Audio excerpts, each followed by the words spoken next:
Welcome to the class. Hello. Today we are going to talk about passives in English sentences. We are learning English language. We are making an effort to develop a comprehensive understanding of how we learn. तो इसके साथ साथ मैं आपसे ये भी बताना चाहता हूं कि जब तक हम ये नहीं जानेंगे कि सीखते कैसे हैं, या फिर हम ऐसा कहें कि हम जब भाषा सीखते हैं तो कैसे सीखते हैं, मतलब जब हम ऑटोमेटिक प्रोसेस के थ्रू सीख रहे होते हैं तो लैंग्वेज की कॉम्प्लेक्स न्यूएंसेस हमारे दिमाग में कैसे डेवलप करता है, हमको ठीक से इस बात की जानकारी उस समय नहीं होती है। मतलब पूरे प्रोसेस में सीख लेने की जानकारी हमको स्पष्ट तौर पर नहीं होती है, लेकिन ये स्पष्ट होता है कि हम सीख चुके हैं।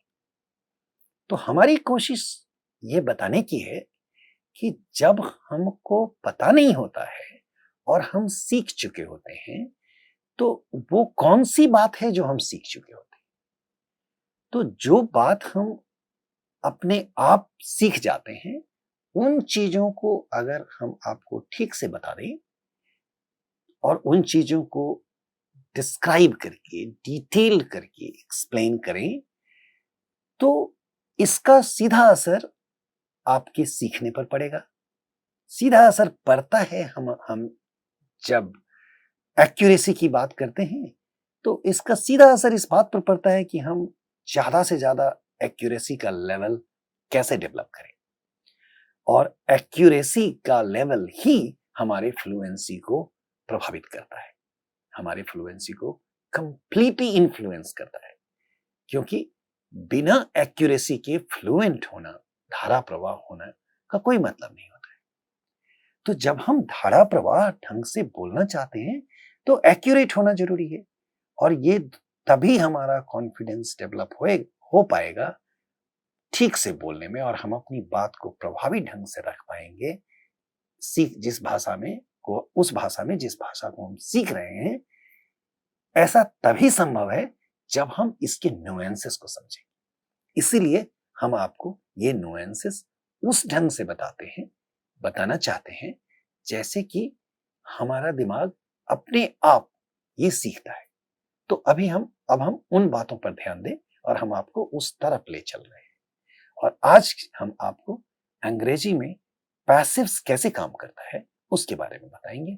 फिर आप इसकी प्रैक्टिस करें और ये अपने आप जब आप बोलना शुरू करेंगे, समझना शुरू करेंगे, लिखना शुरू करेंगे तो आपको इसका असर अपनी भाषा में, मतलब जो आप सीख रहे हैं उस भाषा में दिखाई देगा।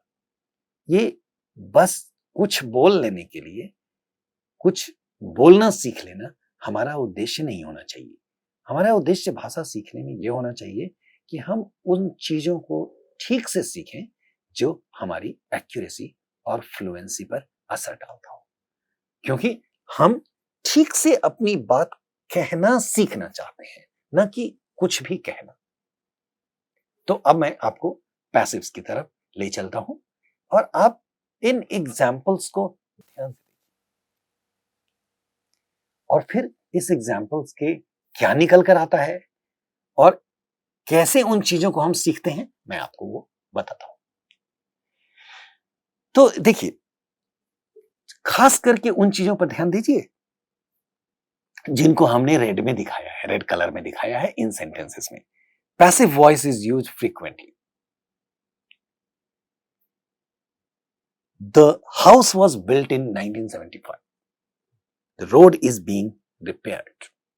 The building has been inaugurated.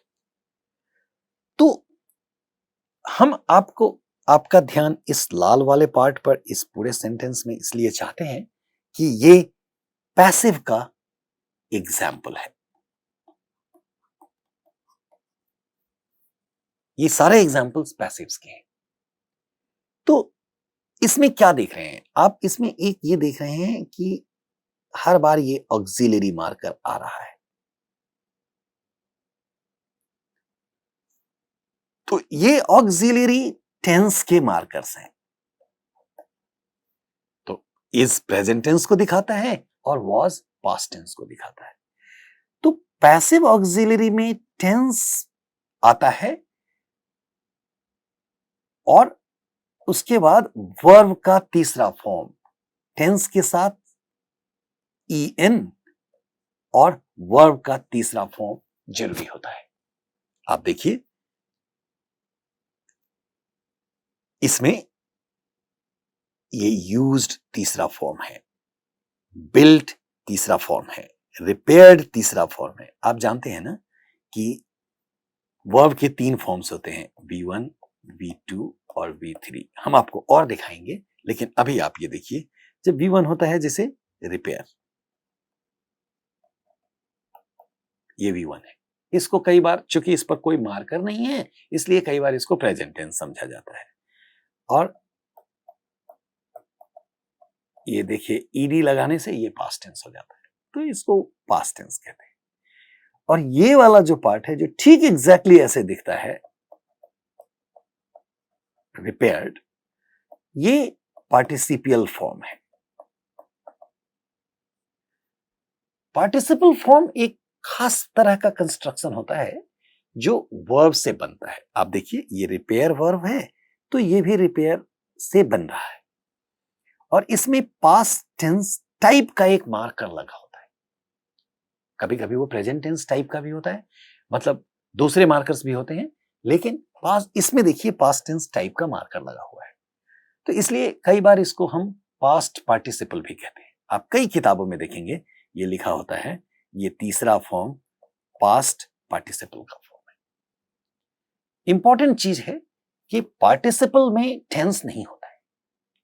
और दूसरा इंपॉर्टेंट चीज ये जानना है कि पार्टिसिपल वर्ब से तो बनता है, लेकिन वो वर्ब की तरह नहीं होता है। तो पूरे पैसिव में ये पार्टिसिपियलाइज्ड वर्ब होते हैं। जितने भी वर्ब आते हैं वो पार्टिसिपियलाइज्ड फॉर्म में आते हैं, लेकिन आप ध्यान रखिए कि वो पार्टिसिपल हैं, वर्ब्स नहीं है। मतलब इसका क्या है कि एक खास इंप्लीकेशन ये होता है कि ये पार्टिसिपियलाइज्ड वर्ब्स ऑब्जेक्ट्स नहीं ले सकते, और यही खास बात होती है पैसिव्स की। तो उसके बारे में हम और चर्चा करेंगे, लेकिन आप इस पर ध्यान दीजिए कि टेंस होता है, ये सारा उसका पार्ट है, और V3 का फॉर्म होता है। और ये एक इंपॉर्टेंट पार्ट है पैसिव बनाने का। तो पहले हम इस पर ध्यान देते हैं। दूसरा पार्ट ये है, आप ठीक से देखिए कि ये जब ये वर्ब रहा ही नहीं, तो इसके ये जिस चीज की तरफ हमारा ध्यान देता है, तो वर्ब्स में एक्शन वर्ब्स होते हैं। तो उस एक्शन को परफॉर्म करने वाले की जरूरत नहीं होती है। मतलब उस पार्टिसिपियलाइज्ड वर्ब्स में एजेंसी नहीं होता है, एजेंट नहीं होता है। ये 2 बहुत महत्वपूर्ण चीज होती है पैसिव्स में। पैसिव्स का पूरा फंक्शन ही इसलिए यूज होता है पैसिव सेंटेंस कि हम जो करने वाला है काम को, मतलब जो एजेंट है वर्ब का, वो फोकस में नहीं होना चाहिए। ये 2 महत्वपूर्ण चीज हैं पैसिव्स के बारे में। तो अब आप इसको फिर से पढ़ के देखिए तो आपको समझ में आएगा। The house was built in 1975। तो हम क्या कह रहे हैं, 1975 the house was built. Who built the house is not important. In fact, what we are saying is to remove the attention from the agent. In other words, who built the house is the purpose of the use of a passive sentence. Passive sentence का इस्तेमाल ही हम इसलिए करते हैं language में क्योंकि हम जिसने काम किया, जो एजेंट था वर्ब का, उस पर ध्यान नहीं देना चाहते। ये एक महत्वपूर्ण बात है, महत्वपूर्ण पर्पस है, महत्वपूर्ण फंक्शन है पैसिव के यूज करने का। The road is being repaired. कौन रिपेयर कर रहा है ये महत्वपूर्ण बात नहीं है। हम ये कहना चाहते हैं क्या हो रहा है, रोड इज बीइंग रिपेयर्ड। इसलिए पूरा पैसिव मॉर्फोलॉजी यूज करके, एजेंट से ध्यान हटा करके हम इस तरह की चीजों को कहने के लिए पैसिव सेंटेंस का यूज करते हैं। तो अभी हमने the building has been inaugurated, किसने इनॉग्रेट किया इस पर हमारा फोकस नहीं है, क्या हुआ है इस पर फोकस है, the building has been inaugurated. तो इससे आपको दो चीज दिखाई देती है, दो चीज पर हम ध्यान चाहते हैं कि पैसिव सेंटेंसेस का पर्पस क्या होता है। दूसरी बात, पैसिव कैसे बनाए जाते हैं, टेंस और V3 का फॉर्म लेकर के हम पैसिव बनाते हैं। और जो वर्ब होता है वो चूंकि वो V3 फॉर्म है, वो पार्टिसिपियलाइज्ड है, तो वो उसके बारे में खास जानने की जरूरत यह है कि वो वर्ब तो है ही नहीं, वो पार्टिसिपल है, तो वो ऑब्जेक्ट भी नहीं ले सकता है। अब हम कुछ और एग्जाम्पल देखें। इसमें हमने रेड में कुछ मार्क नहीं किया है। हम चाहते हैं कि एक या दो सेंटेंस हम आपको दिखाते हैं कि हम एग्जाम्पल देकर के हम क्या चाहते हैं कि आप करें, और आप ऐसा करके देखिए। और जब आप इन चीजों को ढूंढ लेंगे, इसका मतलब है अब आपने पैसिव समझना शुरू कर दिया है। तो सेंटेंस है, the notification was sent to the employees. अब इसमें पैसिव मार्किंग कहां है, participialized form of the verb कौन सा है और टेंस मार्किंग कौन सा है। तो पैसिव चीज को अंडरलाइन कीजिए, इट वाज डिसाइडेड। और तब आप ध्यान दीजिए कि इस तरह के सेंटेंस हम कब बोलते हैं और क्यों बोलते हैं। तो आप देखिए, was sent ये पैसिव फॉर्म है, was sent, चूंकि ये थर्ड फॉर्म है, V3 है, तो इसका ऑब्जेक्ट नहीं होगा। तो आप देखिए इस सेंटेंस में ऑब्जेक्ट नहीं है, टू द एम्प्लॉइज ऑब्जेक्ट नहीं है, ये इनडायरेक्ट ऑब्जेक्ट है लेकिन डायरेक्ट ऑब्जेक्ट यहां नहीं है। was sent किसको भेजा गया, एम्प्लॉइज को। क्या भेजा गया इसकी चर्चा नहीं कर रहे हैं। तो इसका सब्जेक्ट क्या है, द नोटिफिकेशन। तो नोटिफिकेशन भेजा गया इसकी चर्चा हो रही है, लेकिन किसने भेजा ये इंफॉर्मेशन नहीं है इस सेंटेंस में। और यही पर्पस है पैसिव सेंटेंस का कि किसने किया वो इंफॉर्मेशन हटा दिया जाए, उस पर हम ध्यान नहीं दिलाना चाहते। अब आप सोच कर देखिए, जब हम पैसिव बोलते हैं इट वाज डिसाइडेड, ऐसा आप अक्सर सुनेंगे न्यूज में, लोग बोलते हैं। ऐसा हम तब कहते हैं जब हम ये नहीं बताना चाहते हैं कि डिसीजन किसने लिया। डिसीजन लिया गया ये हम बताना चाहते हैं, लेकिन डिसीजन किसने लिया ये नहीं बताना चाहते। खास करके इस तरह के सेंटेंसेस आप न्यूज रिपोर्टिंग में देखेंगे और उन सभी जगहों पर देखेंगे जहां पर एजेंट ऑफ द एक्शन को सप्रेस किया जाता है। अब आप बाकी के चार सेंटेंसेस को ध्यान से देखिए, पॉज कीजिए, यहां पर ध्यान से देखिए कि इसमें पैसिव मार्किंग क्या है, क्या सब्जेक्ट है इस सेंटेंस का, और क्या सप्रेस किया गया है। ये प्रैक्टिस करके आप यहां देखिए, आपको समझ में आएगा कि जैसे हमने ये दो सेंटेंस दिखाया आपको, was डिसाइडेड ये पैसिव फॉर्म है। तो ये आपने फॉर्म देखा और इसका फंक्शन देखा, मतलब पर्पस देखा। अब आप ध्यान से देखिए कि एक कंपैरिजन करके देखिए। हम आपसे ये बताना चाहते हैं कि जब भी हम पैसिव सेंटेंस की बात करते हैं तो हमारे दिमाग में एक्टिव सेंटेंस भी आता है अपने आप। तो एक्टिव और पैसिव के बीच में मीनिंग वाइज कुछ सिमिलैरिटी होती है, लेकिन स्ट्रक्चरल सिमिलैरिटी के तौर पर ये दो अलग अलग सेंटेंसेस हैं। तो अब आप उसको कंपेयर करके देखिए। ये देखिए पैसिव सेंटेंस है, द क्लासेस वेर सस्पेंडेड, ये पैसिव सेंटेंस है। ये V3 है और ये टेंस है। लेकिन इसका एक्टिव काउंटर पार्ट देखिए, तो आपको ये कहना पड़ेगा the principal suspended the classes. मतलब ये एक्टिव पार्ट है क्योंकि इसमें ये सब्जेक्ट है और ये एजेंट भी है। एजेंट मतलब डूअर ऑफ द एक्शन। किस एक्शन का? सस्पेंड करने का जो एक्शन है वो किसी ने तो किया है सस्पेंड, तो जिसने किया उसको हम एजेंट कहते हैं, डूअर ऑफ दैट एक्शन। तो एक्टिव सेंटेंसेस में डूअर होता है, पैसिव सेंटेंसेस में डूअर इंपॉर्टेंट नहीं। तो ये वाला फॉर्म वर्ब का V2 फॉर्म है, V3 फॉर्म नहीं है। इसीलिए इसमें इसके ऑब्जेक्ट्स भी हैं। तो ये सब्जेक्ट है, ये वर्ब है और ये ऑब्जेक्ट है। लेकिन पैसिव फॉर्म में जो ऑब्जेक्ट की तरह का एलिमेंट होता है एक्टिव सेंटेंस का, वो सब्जेक्ट पोजीशन में दिखाई देता है। मतलब वो पैसिव सेंटेंस का सब्जेक्ट हो चुका होता है, क्योंकि पैसिव सेंटेंस में जो पार्टिसिपियलाइज्ड वर्ब है उनको ऑब्जेक्ट नहीं चाहिए। और हमारा पर्पस भी यही है कि हम जो डूअर ऑफ द एक्शन है उसको सप्रेस कर सके।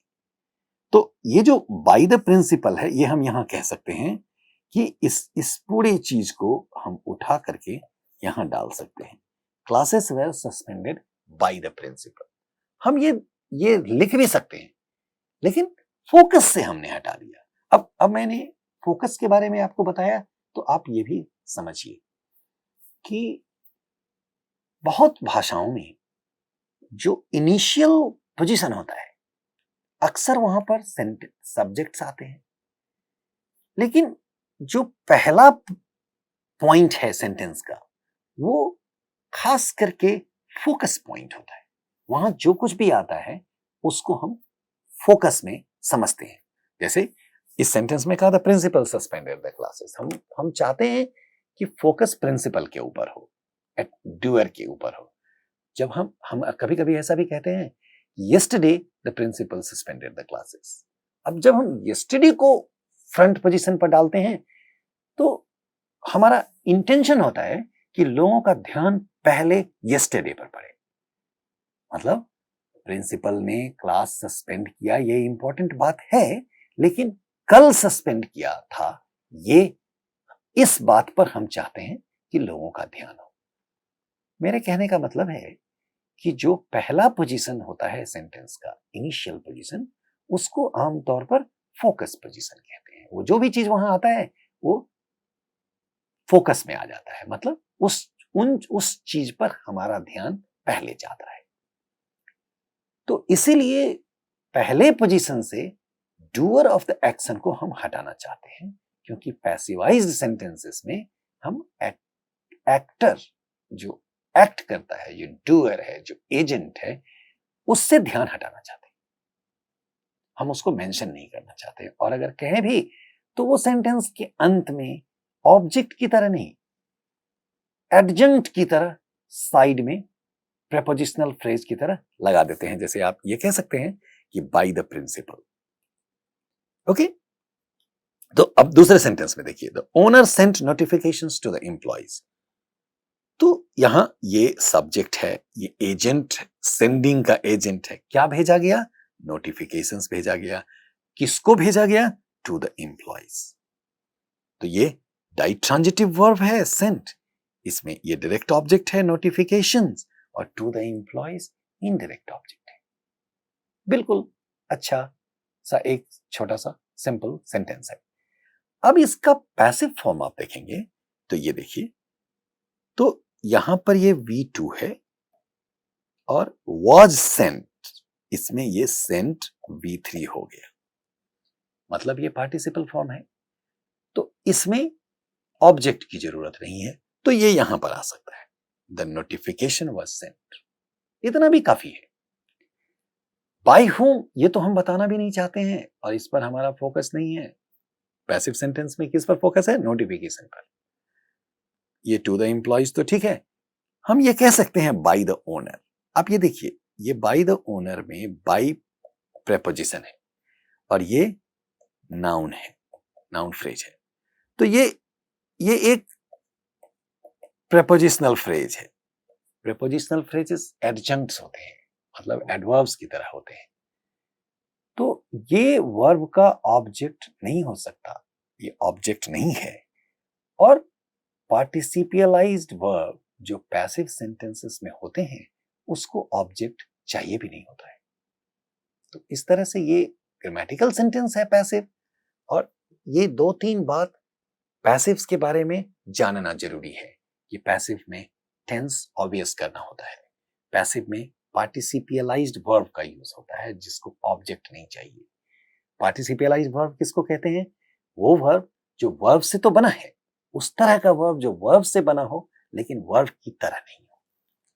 और इसमें जो डूअर होता है वो एडजंक्ट की तरह दिखाया भी जा सकता है, नहीं भी दिखाया जा सकता है, क्योंकि पर्पस ही उस इंफॉर्मेशन को सप्रेस करना है, मतलब उस इंफॉर्मेशन से ध्यान हटाना है।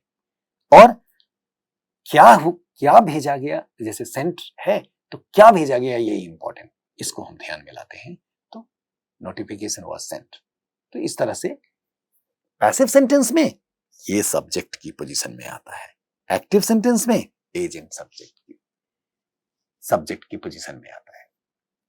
अब चूंकि हमने सब्जेक्ट और एजेंट की बात की है तो एज ए फुट नोट ये जानना जरूरी है हमारे लिए कि बहुत सारे केसेस में जो सब्जेक्ट होता है वही एजेंट भी होता है, लेकिन ऐसा जरूरी नहीं है कि हर सब्जेक्ट एजेंट हो। इसी बात की वजह से पैसिव सेंटेंसेस के जितने भी सब्जेक्ट्स होते हैं वो एजेंट नहीं होते हैं। उसको हम कुछ भी कह सकते हैं, थीम कह सकते हैं या पेशेंट कह सकते हैं, लेकिन वो एजेंट नहीं होता है, ये बिल्कुल स्पष्ट है। तो ये एक कंपैरेटिव पिक्चर एक्टिव और पैसिव का देखने से हमारे समझ में आती है। लेकिन दोनों ही सेंटेंस है, दोनों अलग अलग तरह के सेंटेंस है, लेकिन दोनों सेंटेंस है क्योंकि दोनों में सब्जेक्ट है और प्रेडिकेट है। प्रेडिकेट में वर्ब है, मतलब टेंस है, ऑब्जेक्ट है या नहीं है ये जरूरी नहीं है। तो फिर से देखिए, the principal suspended the classes, ये एक्टिव सेंटेंस है। The classes were suspended by the principal, ये पैसिव सेंटेंस है क्योंकि ये ऑब्जेक्ट नहीं है।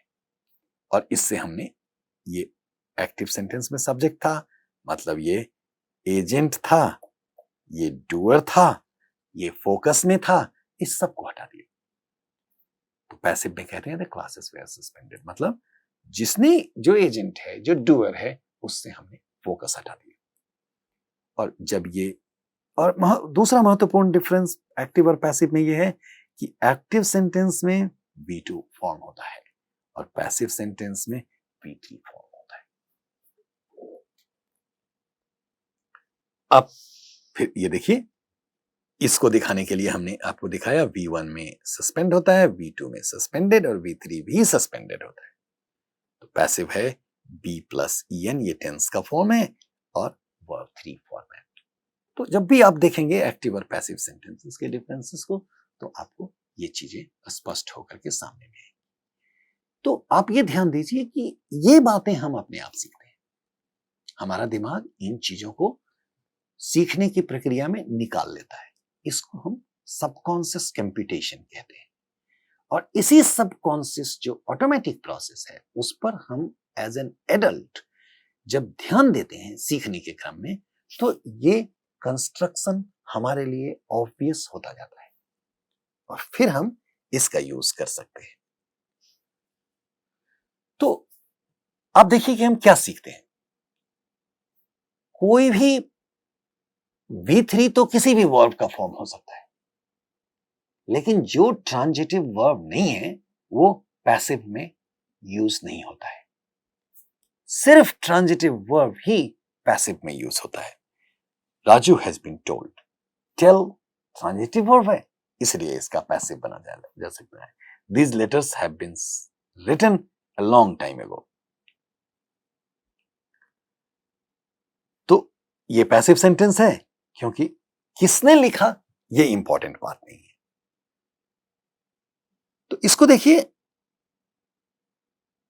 ये अभी जैसे मैंने आपको बताया कि एजेंट हमेशा जरूरी नहीं है कि सब्जेक्ट ही एजेंट हो। राजू रोट द लेटर, यहां पर राजू सब्जेक्ट भी है और एजेंट भी है। लेटर्स वर रिटन, तो ये लेटर सब्जेक्ट है बट ये एजेंट नहीं है। The book arrived in the parcel, book subject है लेकिन एजेंट नहीं है। और ये खास करके पैसिव सेंटेंसेस में होता है। एक्टिव सेंटेंसेस में भी बहुत सब्जेक्ट ऐसे होते हैं जो एजेंट नहीं होता है। इस पर कभी बाद में चर्चा करेंगे। एजेंट क्या होता है, इसका सिमेंटिक कॉन्फ़िगरेशंस क्या होता है और क्यों हर सब्जेक्ट एजेंट नहीं होता है, इस पर हम चर्चा करके आपको जरूर बताएंगे। लेकिन हर सब्जेक्ट, हर सेंटेंस में सब्जेक्ट जरूरी है, इसीलिए पैसिव सेंटेंस में भी सब्जेक्ट होता है, वो सब्जेक्ट एजेंट नहीं होता है। और सिर्फ ट्रांजिटिव वर्ब का पैसिव बनाया जा सकता है। आप देखेंगे कि राजू वेंट होम, ये वर्ब ट्रांजिटिव नहीं है, इसका पैसिव नहीं बनाया जा सकता। अंग्रेजी में हम नहीं कह सकते Raju was gone, the home was gone.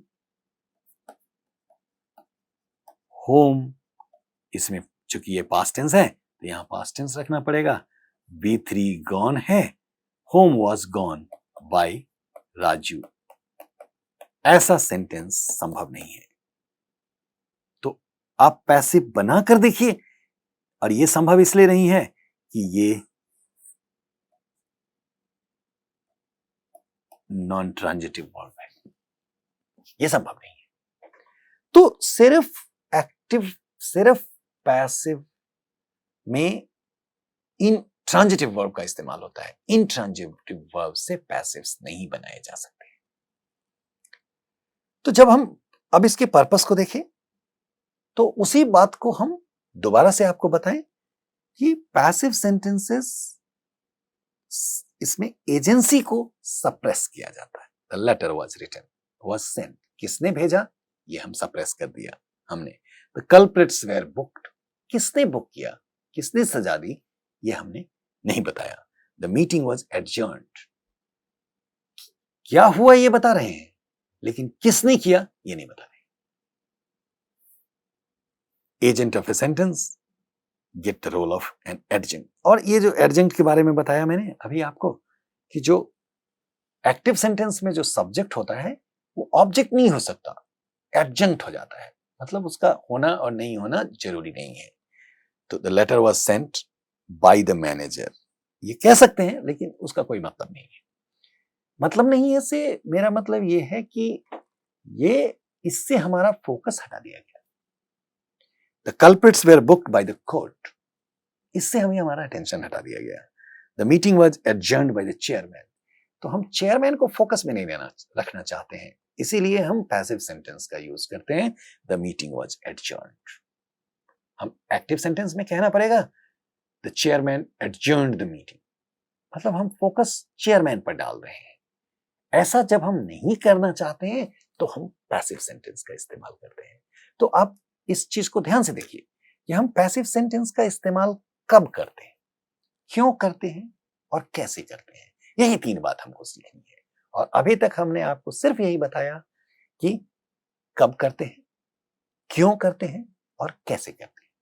जब करते हैं तो उसका फॉर्म क्या होता है। और इन बातों पर जब आप ध्यान देंगे तो आप ये समझ, इस पूरी प्रक्रिया को समझ सकते हैं। ये बहुत कॉम्प्लेक्स प्रक्रिया नहीं है, ये बहुत ही सिंपल सा स्ट्रक्चर है। और at the end of the day it is also a sentence.